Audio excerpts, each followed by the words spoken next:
Welcome to Washington Today on C-SPAN Radio from Monday, November 15, 2021. President Joe Biden is signing the $1.2 trillion infrastructure spending bill into law, hailing it as a bipartisan achievement that will help rebuild the economy and create jobs.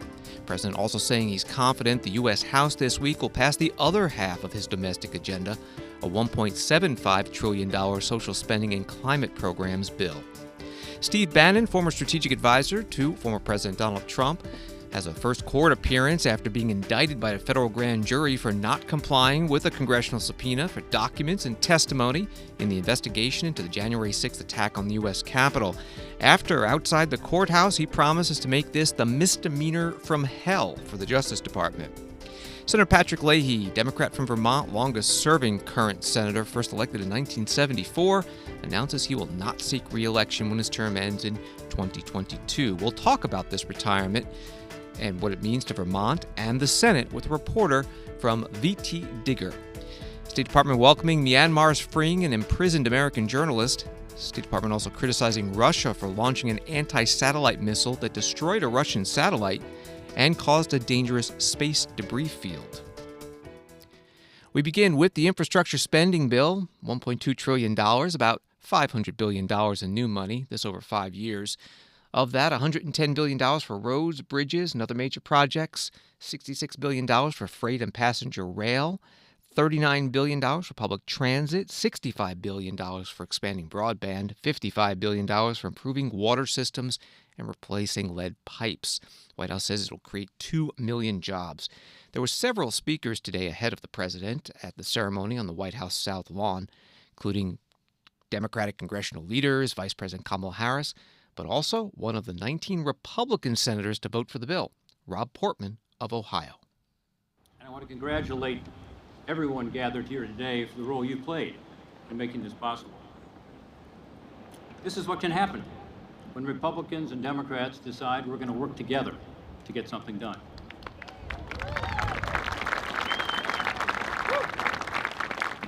The bipartisan process that resulted in this historic investment began with a meeting about 8 months ago with my colleague, Senator Sinema, whose persistence was absolutely key to us being here today. We met, frankly, in response to the initial Biden infrastructure plan, which included tax increases and also included substantial investments in so-called human infrastructure. By removing the tax hikes and shrinking the package to only fund core infrastructure, we saw an opportunity to find bipartisan consensus on finally fixing our nation's outdated infrastructure. And from there, the group quickly grew to the G10 negotiators. They were just mentioned, but I got to mention them again. Senators Susan Collins, Mitt Romney, Lisa Murkowski, Bill Cassidy, Joe Manchin, Jeanne Shaheen, Mark Warner, and John Tester. 5 Republicans and 5 Democrats. It ultimately grew to 22 senators, evenly divided by party, in a partnership with the House Problem Solvers Caucus, led by Brian Fitzgerald and Josh Gottheimer. Give them a round of applause. Senator Mitch McConnell, to his credit, supported our efforts to find a way forward and eventually lent his critical support. Senator Shelley Moore Capito helped lay the foundation for our success in her White House discussions and also in her committee work with Senator Tom Carper.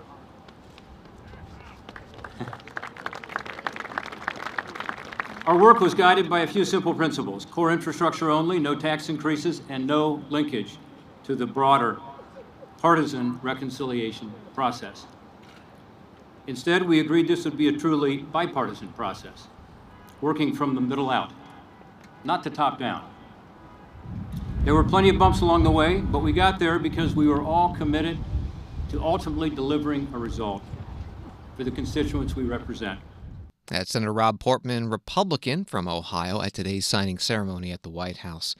When President Biden came up to speak, he thanked Portman and other lawmakers, both parties, for making this day possible. My fellow Americans, today I want you to know we hear you and we see you. The bill I'm about to sign along is proof that despite the cynics, Democrats and Republicans can come together and deliver results. We can do this. We can deliver real results for real people. We see in ways that really matter each and every day to each person out there. And we're taking a monumental step forward to build back better as a nation. I want to thank everyone who helped make this happen. Vice President Harris, my cabinet members, my White House team, Jill, Doug, our first lady, and our first lady and our second husband. No, I'm joking. These guys travel all over the country together. I'm getting worried, you know. Doug's one hell of a lawyer besides. And everybody from the United States Senate, Majority Leader Schumer, and a group of Senate Democrats and Republicans who established this bipartisan framework, including representatives and all the folks you heard from. Senator Rob Portman is a really hell of a good guy. I'm not hurting you, Rob, because I know you're not running again. I have no reason to say it. But you are a hell of a good guy. And the most determined woman I know, Senator Kristen Sinema. Congratulations, Kristen. President Biden, part of his remarks at the White House ceremony. In fact, hundreds of federal, state, and local lawmakers joining the president at the White House, and some other notables from Congress: Don Young, Republican from Alaska; Maryland Governor Larry Hogan, another Republican; the president mentioning Kyrsten Sinema, Democrat from Arizona, key moderate in the larger Build Back Better social spending bill negotiations; and outgoing New York City Mayor Bill de Blasio, a Democrat. As for the specifics in the bill, the president said the people will see the infrastructure projects soon. For most of the 20th century, we led the world by significant margin because we invested in ourselves. But somewhere along the way, we stopped investing in ourselves. We risked losing our edge as a nation, and China and the rest of the world are catching up. Our infrastructure used to be rated the best in the world. Now, according to the World Economic Forum, we rank 13th in the world. Well, that's about to change. Things are going to turn around in a big way. For example, because of this law, next year will be the first year in 20 years American infrastructure investment will grow faster than China's. We'll once again have the best roads, bridges, ports, and airports over the next decade. And we'll lead the world into the 21st century with modern cars and trucks and transit systems. We're going to do this by building again and moving again.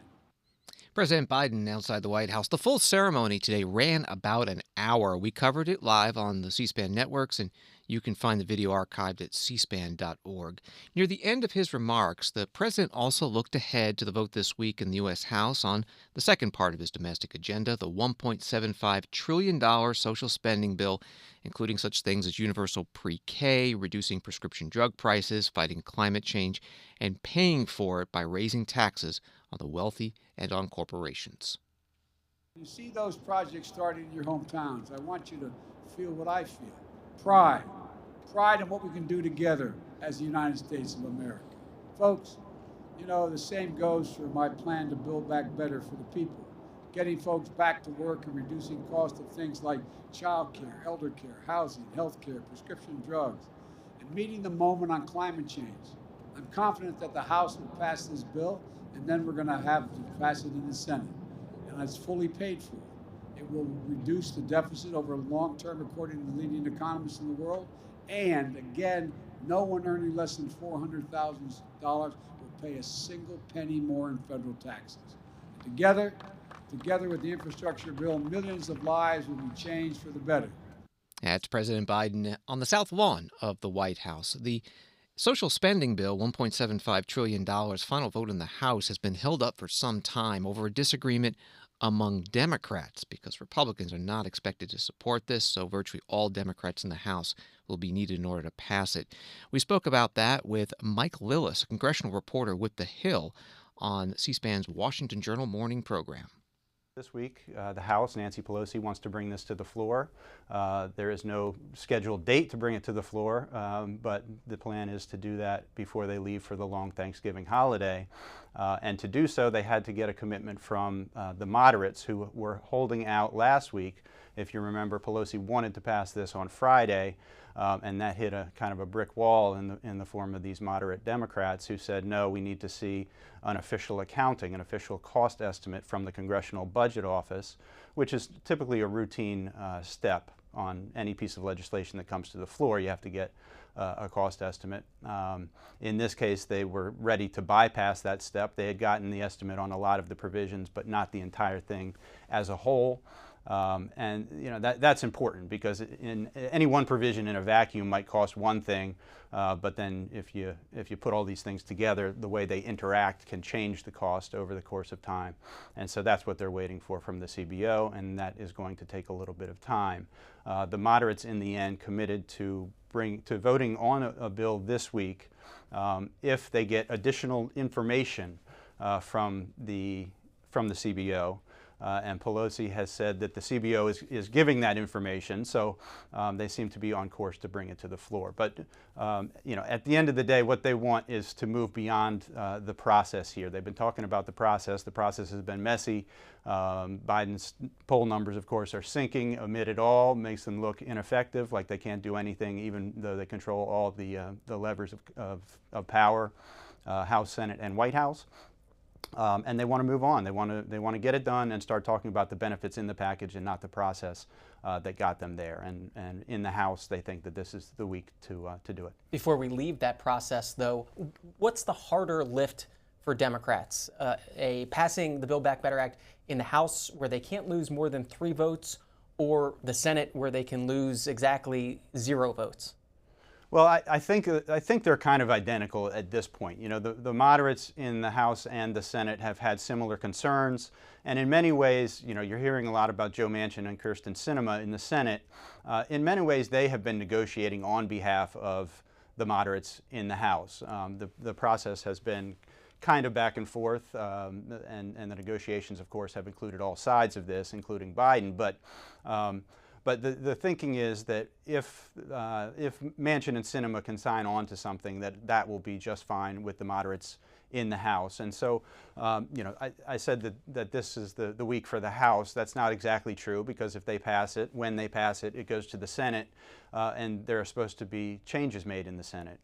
Manchin is going to object to certain provisions, it is expected, like paid leave, like a Medicare expansion, like maybe some of the immigration language, maybe some of the climate change language, some of the methane emissions language, things like that might get altered in the Senate, and that would mean it's going to ping pong back to the House eventually.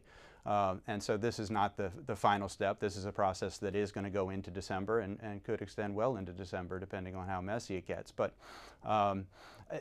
the point is the margins are slim in both the House and the Senate, and so it's a heavy lift in both places.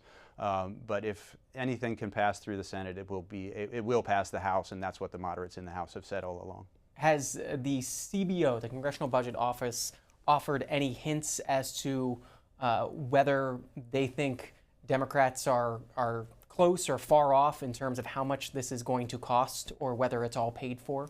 Right, good question. The number that they have provided already, the numbers that they've provided to the committees, Pelosi put out a letter on Friday, and she said 6 committees have already been given numbers by the CBO, and they comport very similarly with the numbers that the White House had predicted.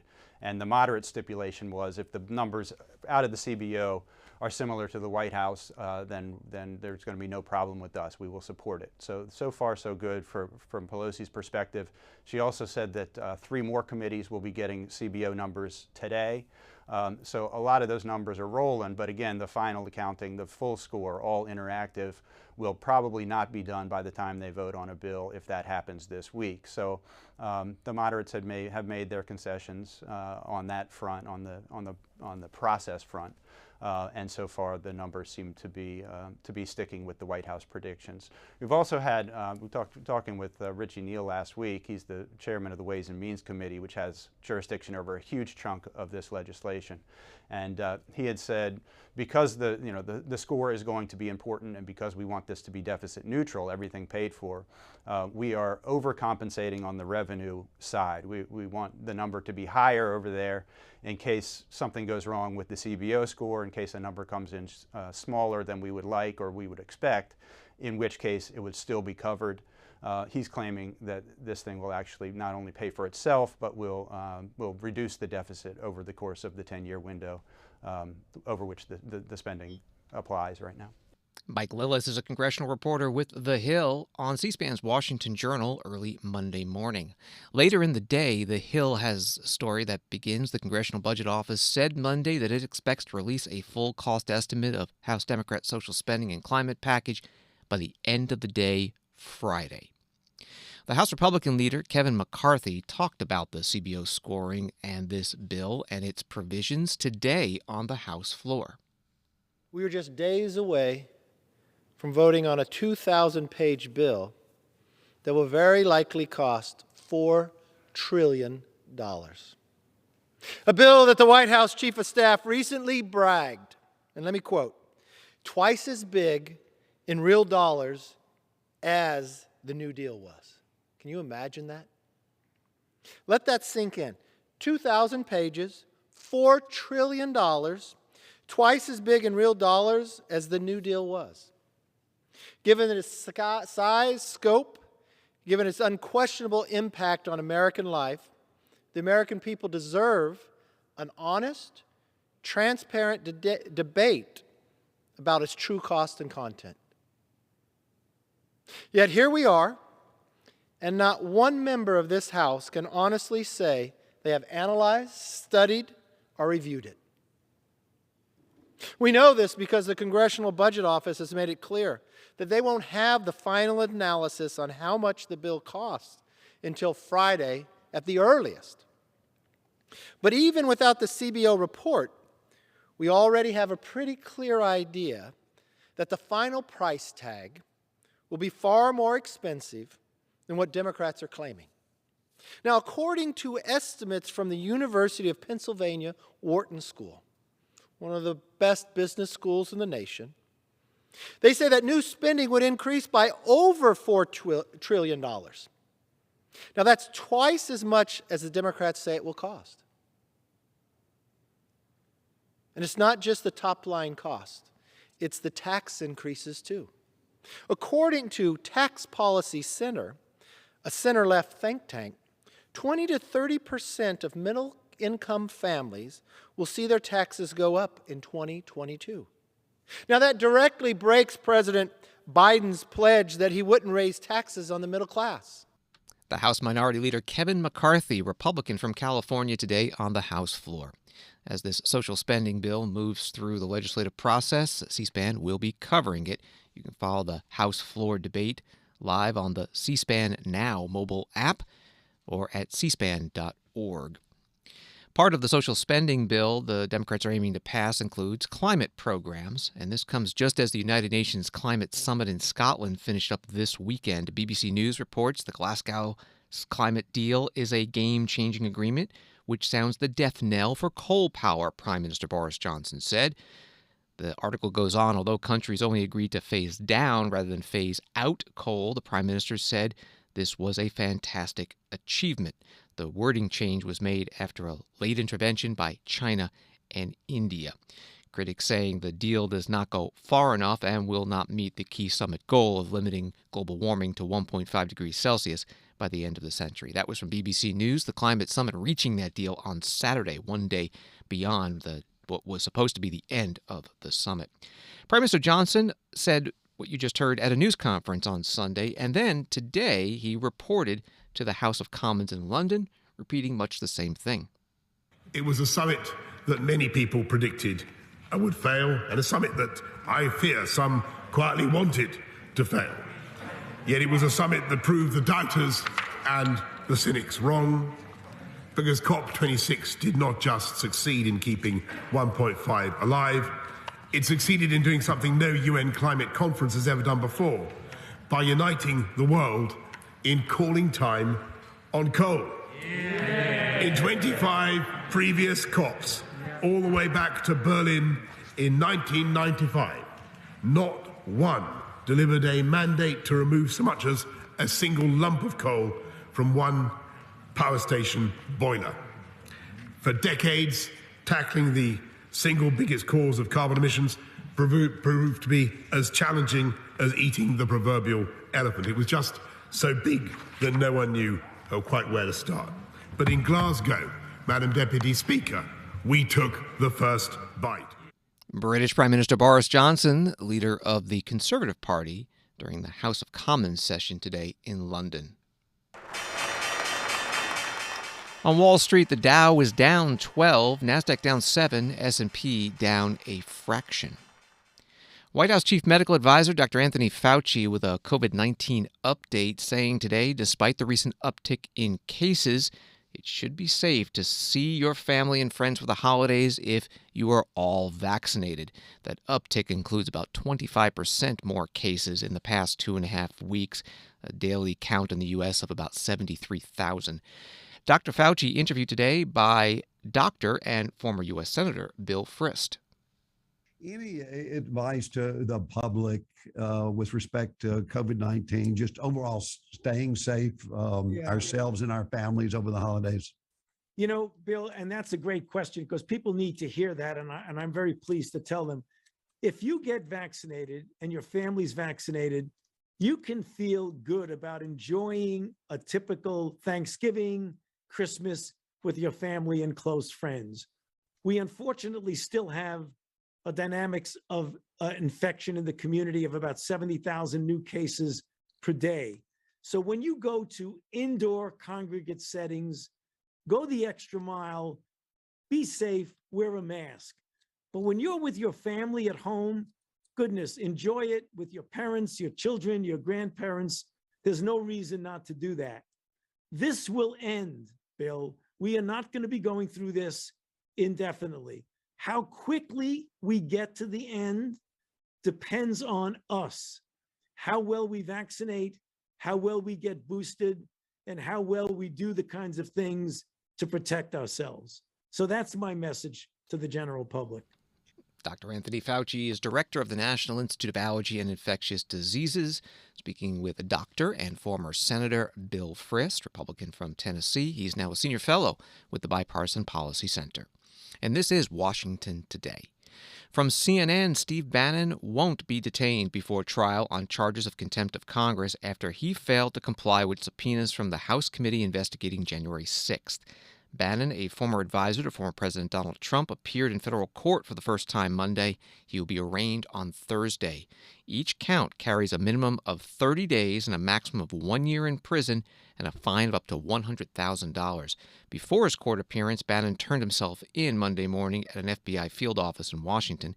He was met by a swarm of media and was defiant when addressing TV cameras outside the building, saying, "We're taking down the Biden regime." That's how CNN reported it. After the court appearance, Bannon and his attorney, David Schoen, spoke with reporters. You're going to hear Schoen first saying the subpoena from the House Select Committee on the January 6th attack is not valid. The chair of the committee sued President Trump personally, and before he was even appointed to his position, determined and put in writing that President Trump was responsible for the events of January 6th. This is not an investigative committee. There's nothing for him to investigate when he's made a prejudgment. You have other members of the committee who announce their prejudgments well in advance. It's not equal justice under the law, Mr. Garland, to charge a matter like this criminally. The holder of the privilege in this case, executive privilege, invoked the privilege. Mr. Bannon is a layperson. When the privilege has been invoked by the purported holder of privilege, he has no choice but to withhold the documents. You can't put the genie back in the bottle. Mr. Bannon acted as his lawyer counseled him to do by not appearing and by not turning over documents in this case. He didn't refuse to comply. He made quite clear that if a court ordered him to comply, he would do that. But he had an obligation to honor the privilege that was invoked. And in terms of prosecuting this criminally, it violates settled Department of Justice policy that's binding on the executive branch.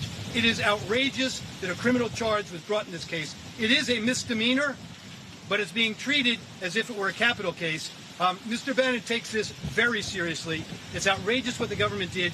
The principles of equal justice under law that Attorney General Garland speaks about are vitally important to all of us. And we all lose as Americans when they're selectively used and when we violate that principle. You see these signs right here and the guys over here saying insurrection and all that? That's what this country's about. It's freedom of speech. They got their opinions. We have our opinions. Okay? Hang on. They have their opinions.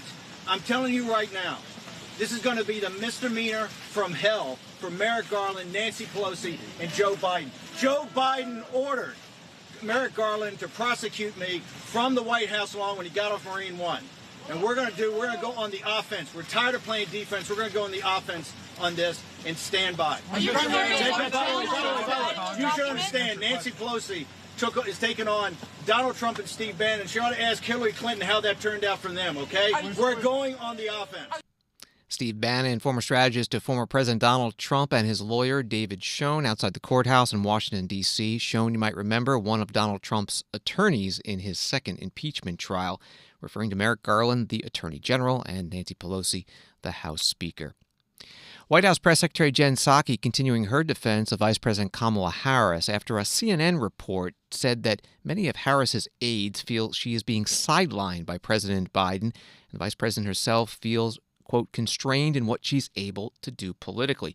Psaki tweeting on Sunday, for anyone who needs to hear it, the Vice President is not only a vital partner to the president, but a bold leader who has taken on key important challenges facing the country, from voting rights to addressing root causes of migration to expanding broadband. Psaki getting these type of questions today at her White House briefing. A few reports from over the weekend that the vice president is unhappy. Can she expect the president's automatic endorsement if she decides to run herself in either 2024 or 2028? Well, first of all, the president selected the vice president because to serve as his running mate because he felt she was exactly the person he wanted to have by his side to govern the country. She's a key partner, she's a bold leader, and she is somebody who has taken on incredibly important assignments, whether it is addressing the root causes of migration at the Northern Triangle or taking on a core cause of democracy in voting rights. So that is who the president selected. I don't have any predictions of whether she will run, when she will run. I will leave that to her, but I can tell you that there's been a lot of reports out there and they don't reflect his view or our experience with the vice president. And so you guys have not heard that the vice president or key members of her staff are unhappy? Here's what I know, Peter. I know that the president relies on the vice president for her advice, for her counsel. She's somebody who is not only taking on issues that are challenging. She's not looking for a cushy role here. No vice president is, no president is, and that she's somebody that is a valuable member of the team. And he expects to also, you can all expect to be out there out in the country on the infrastructure bill, and he's looking forward to having her out there too. White House Press Secretary Jen Psaki in the White House briefing room. Simone Sanders is a spokesperson for Vice President Kamala Harris, posting her own statement about the CNN report, saying that some in the media are focused on gossip, not on the results that the president and the vice president have delivered. Washington Today continues in a minute. C-SPAN offers a variety of podcasts that have something for every listener. Weekdays, Washington Today gives you the latest from the nation's capital. And every week, Book Notes Plus has in-depth interviews with writers about their latest works, while The Weekly uses audio from our immense archive to look at how issues of the day developed over years. And our occasional series, Talking With, features extensive conversations with historians about their lives and work.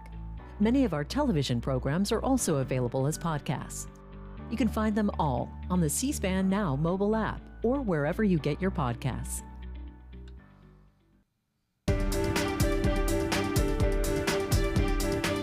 And welcome back to Washington Today. Senator Patrick Leahy, the longest-serving Democrat currently in the Senate, says he's not going to run again when his term ends in 2022 for an eighth six-year term. Leahy is 81 years old. He held a news conference at the Vermont State House in Montpelier today in the same room where he announced his first Senate candidacy. He talked about what he considered to be some of the highlights of his career, including making school lunches available to lower-income children, reauthorizing the Violence Against Women Act, and, as he put it, fiercely advocating for civil rights. Now, I'm proud to be Vermont's longest serving senator because I know my time in the Senate has made a difference for Vermonters, and I hope often well beyond. I know I've been there for my state when I was needed most. I know I've taken our best ideas, I've helped them grow. I brought Vermont's voice to the United States Senate and Vermont's values around the world. So yes, I'm proud to be Vermont's longest serving senator. And while I will continue to serve Vermont, Marcel and I have reached the conclusion that it's time to put down the gavel.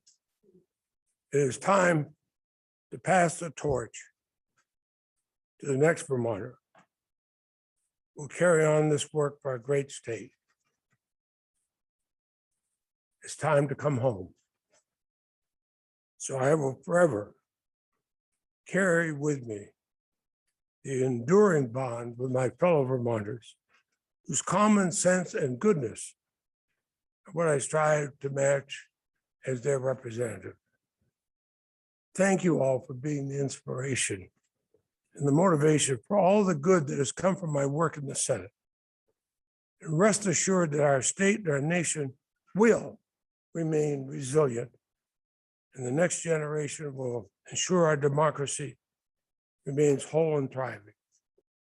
With more on Senator Patrick Leahy's retirement, we're joined by Sarah Mearhoff, political reporter with VTDigger. Thank you so much for being here. You write, Leahy's highly anticipated announcement will have profound implications for the political landscape in Vermont and in Washington. How so? Well, here in Vermont, there hasn't been an open congressional seat since 2006. That was when Senator Bernie Sanders, rose from the House of Representatives up to the Senate, and Peter Welch came into the House. And so it's been years since there's been an opening here in Vermont, years of incumbents running and rerunning. And so this is going to be a big race for sure here in Vermont. And then in the Senate, of course, there's going to be a pretty brutal battle for the majority. Also, Senator Leahy is the chair of the Appropriations Committee. You'll be losing a lot of seniority.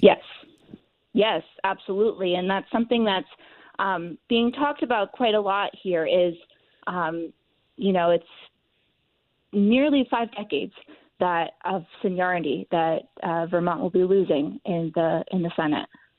Well, talking about the race to replace him, who are some of the names that are thinking about jumping in?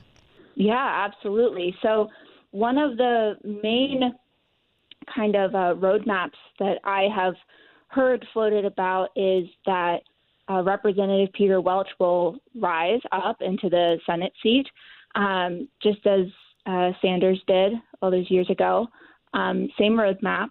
And then from there would be a race for the House seat. And so just some of the names being kind of thrown out there is Lieutenant Governor Molly Gray is a really big one. We also have the President Pro Tem of the Senate, Becca Balint, and Senator Acacia Ram-Hinsdale, all Democrats in the Senate. They're also all women, and Vermont has never sent a woman to Congress. And so that's a really big push, particularly from the Democrats. On the Republican side, a lot of people have floated the idea of Governor Phil Scott. He's a Republican, but is wildly popular here in Vermont, even with Democrats. And his staff has maintained that he has no interest. So that's the lay of the land. What will Senator Leahy be best remembered for? That's a good question. I think a big thing is his role on the Judiciary Committee. He was the highest-ranking Democrat for about 20 years, either as chair or ranking member. So, just a laundry list of judicial nominations that he would have overseen. That was a long, long time. In the Appropriations Committee, like you brought up before, hugely influential chairmanship, obviously, and particularly here for Vermont. He's been really vital for the small state minimums, which has just brought an influx of federal dollars to Vermont, and is really, especially with COVID aid, a really big deal for the state. That's one of the things that I talked to Becca Ballant today on the phone, and she said that even after Leahy, leaves the Senate chambers for the last time, these dollars in Vermont, especially for a small state, it's a lot of money that we have to play around with right now. So she said that these are dollars that are going to be funneled into programs and initiatives that will last a lifetime. Sarah Mearhoff, political reporter with VTDigger. Find her stories at vtdigger.org. Thank you very much. Thank you.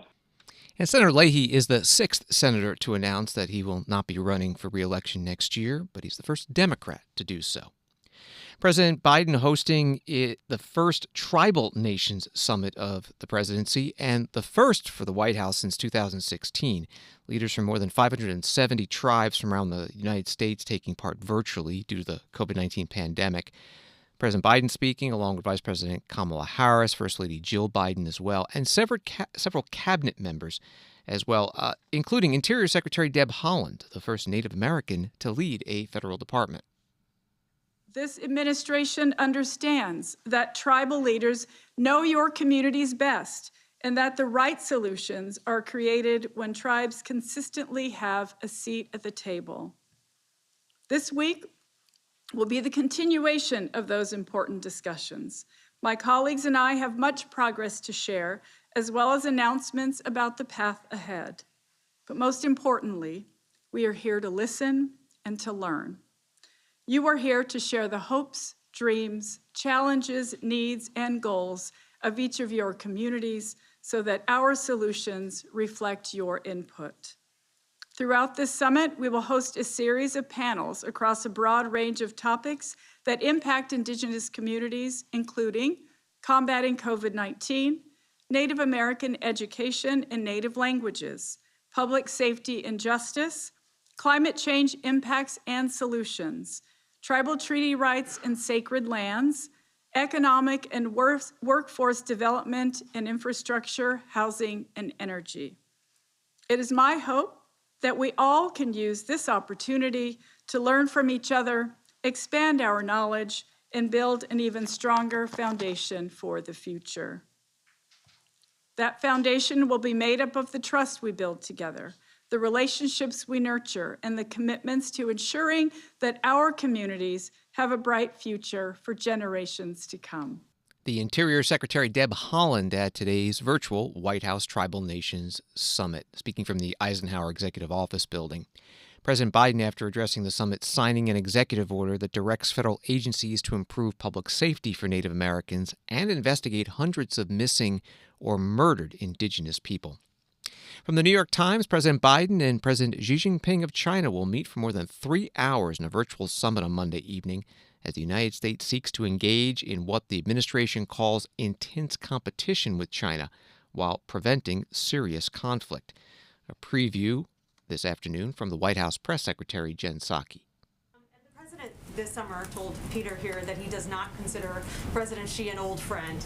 How would you describe their relationship going into this meeting? Well, I think I can confirm, Peter, he still does not consider him an old friend, so that remains consistent.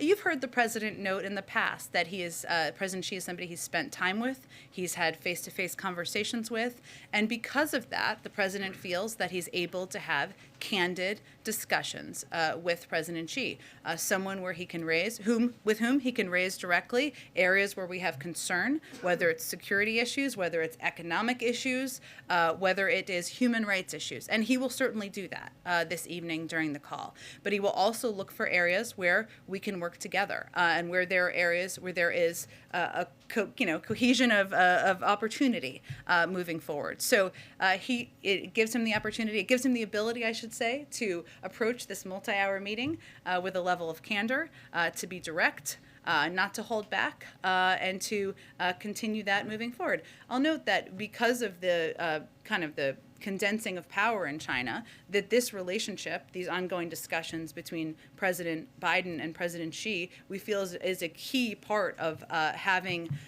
intense diplomacy with a country that it's important to do that at this stage. So, but the long history helps enable him to do that effectively. The White House Press Secretary Jen Psaki. President Biden has spoken twice with President Xi Jinping over the phone, but have not seen each other face-to-face. Tonight's meeting, virtual, will be that first meeting. From Associated Press, American journalist Danny Fenster, who spent nearly 6 months in jail in military-ruled Myanmar and was facing a sentence of 11 years of hard labor, was freed Monday, and on his way home, Fenster was handed over to former U.S. diplomat Bill Richardson, who helped negotiate the release. The two flew out of the Southeast Asian country together. Fenster, the managing editor of online magazine Frontier Myanmar, was convicted Friday of spreading false or inflammatory information, contacting illegal organizations, and violating visa regulations. That was from AP. Here's reaction from the State Department spokesman Ned Price. You'll hear him referring to the country as Burma. Today, I joined Secretary Blinken and the rest of the country in welcoming the release of U.S. journalist Daniel Fenster from prison in Burma, where he was wrongfully detained for almost 6 months. We commend and thank Ambassador Tom Vaidya and his team at U.S. Embassy Rangoon, Special Presidential Envoy for Hostage Affairs Roger Carstens, the expertise of consular affairs, and the dedicated partners, including Governor Bill Richardson, who helped facilitate Danny's release. U.S. officials met briefly with Danny upon his release, and Ambassador Carstens will join Governor Richardson at the airport to welcome Danny when his flight touches down in the United States. We are extremely grateful that Danny will soon be reunited with his family as we continue to call for the release of others who remain unjustly imprisoned in Burma. State Department spokesman Ned Price. According to the Associated Press, Danny Fenster, one of more than 100 journalists, media officials, or publishers who've been detained since the military ousted the elected government of Myanmar, or Burma, back in February, but his was the harshest sentence yet. Concerns today that a Russian anti-satellite weapons test this weekend created a debris field in space that could be dangerous to other satellites and craft in orbit. Initial reports came in from CNN, who spoke with officials at U.S. Space Command, who talked of a debris-generating event. And then, back to the State Department and spokesman Ned Price, it was confirmed. Earlier today, the Russian Federation recklessly conducted a destructive satellite test of a direct ascent anti-satellite missile against one of its own satellites.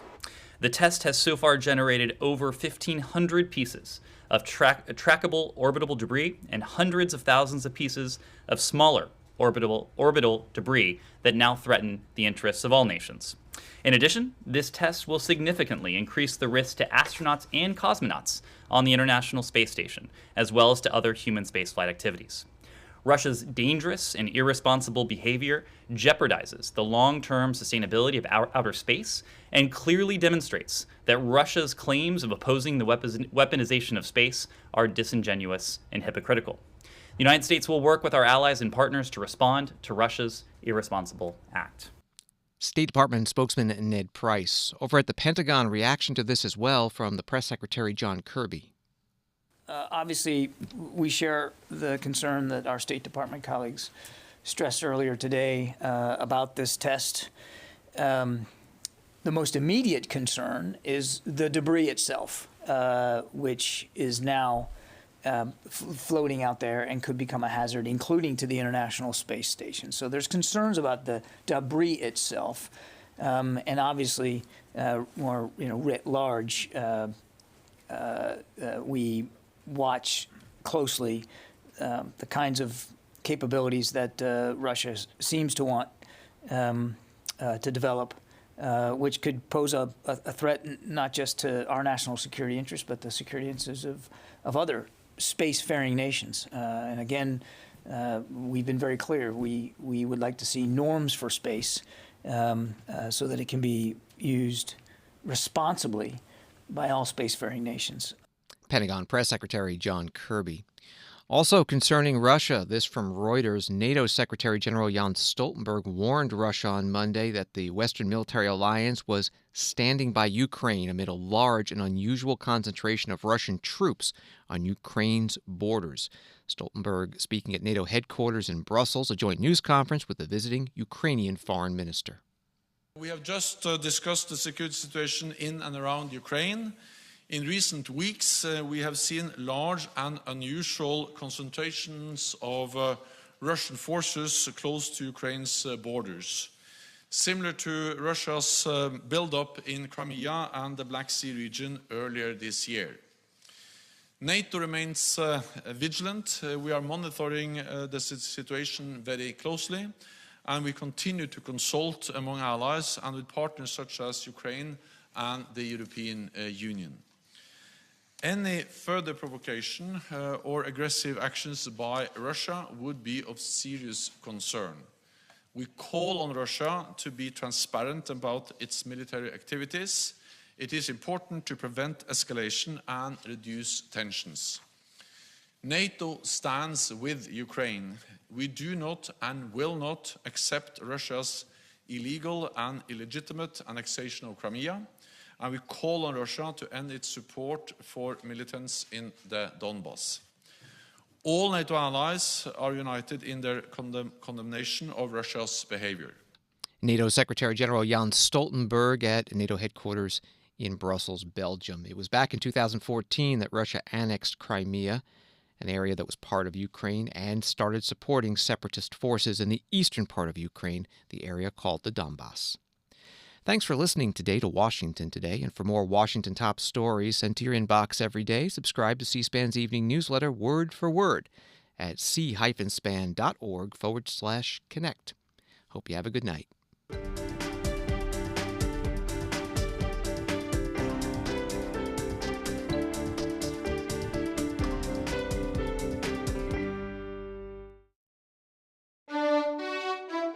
C-SPAN's Washington Journal. Every day, we're taking your calls live, on the air, on the news of the day, and we'll discuss policy issues that impact you. Coming up Tuesday morning, Pennsylvania Republican Congressman and member of the House Ways and Means Committee, Lloyd Smucker, discusses President Biden's Build Back Better agenda and upcoming fiscal deadlines. Then, Florida Democratic Congresswoman and Appropriations Committee member Lois Frankel talks about COVID-19 relief legislation. And Jeff Mower of S&P Global Platts on gas price hikes and the U.S. oil supply. Watch Washington Journal live at 7 Eastern Tuesday morning on C-SPAN or C-SPAN Now, our new mobile app. Join the discussion with your phone calls, Facebook comments, text messages, and tweets.